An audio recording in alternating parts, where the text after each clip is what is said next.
మండలం మొత్తం కూడా ఒక్క గ్రామ పంచాయతీ కూడా బీసీలకు రిజర్వేషన్ ఇవ్వలేదు.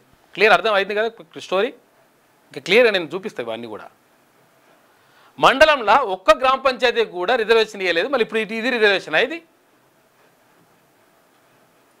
పీకనికున్నదా? ఇప్పుడు అధికారులు అంతా ఇప్పుడు అంతా ఏం చేస్తున్నారా నాయన? అంటే మనం అర్థం చేసుకోవాల్సింది ఏంటంటే కావాలని చెప్పేసే ప్రభుత్వంలో ఉన్నటువంటి పెద్దలు ఇదంతా కూడా మొత్తం నడిపిస్తూ ఉన్నారు. ఏం చేసుకుంటారో చేసుకోవాలని చెప్పేసి సవాల్ విసురుతున్నారు. కాబట్టి మనం అర్థం చేసుకోవాల్సింది ఏంటంటే మన ఓటు మనం వేసుకున్నప్పుడు ఇదంతా పరిశాన్ ఏముండదు లెక్క.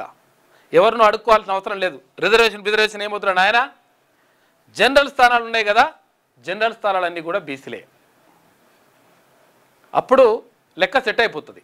జనరల్ స్థానాల్లో ఇక్కడ ఎస్సీ ఎస్టీ మైనార్టీ సోదరులను కలుపుకుంటే ఆటోమేటిక్గా ఎవడు ఏది గెలవాలనో వాడే గెలుస్తాడు.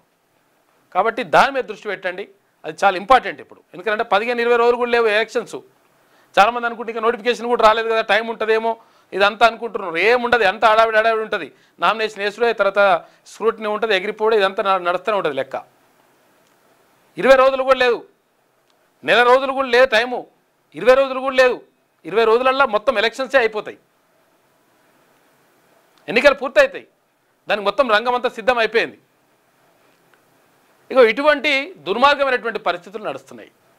మనం బీఆర్ఎస్ గవర్నమెంట్ని తిట్టుకున్నాం. ఎందుకంటే 33% ఉన్న రిజర్వేషన్ 23% తెచ్చిండు, మొత్తం దుర్మార్గమైనటువంటి పరిపాలన అందించారని చెప్పేసి అక్కడ కేసీఆర్ని తిట్టుకున్నాం. మరి 42% ఇస్తాన్న వాళ్ళు మరి పరిస్థితి ఏమైంది? 1% కూడా రిజర్వేషన్ లేకుండా మండలమే తొక్కల కొడుకులను ఓడోడున్నాడు వాడు.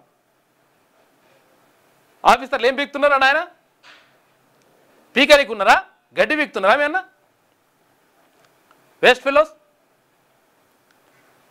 కాదు. అప్పుడు ఒక్క గ్రామాల్లో కూడా బీసీలకు రిజర్వేషన్ లేకుండా ఇవ్వమని చెప్పిండ్రా? మీ అయ్యే జాగిర్ అది. కాబట్టి రిజర్వేషన్లు ఏం అవసరం లేదు ఇక. ఎందుకంటే వీళ్ళు ఇయ్యరు, రిజర్వేషన్లు ఇచ్చే పరిస్థితి కనిపిస్తలేదు. ఎందుకంటే వాళ్ళు ఇయ్యొద్దని లోపల ఉన్న తర్వాత ఎందుకు ఇస్తారు? బయటకు యాక్షన్ చేస్తారు అంతే.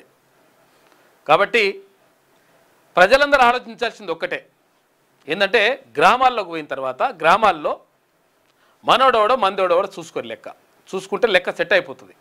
ఎందుకంటే లెక్క టైం లేదు, 20 రోజులు కూడా లేదు టైం. అందుకనే చెప్తున్నా.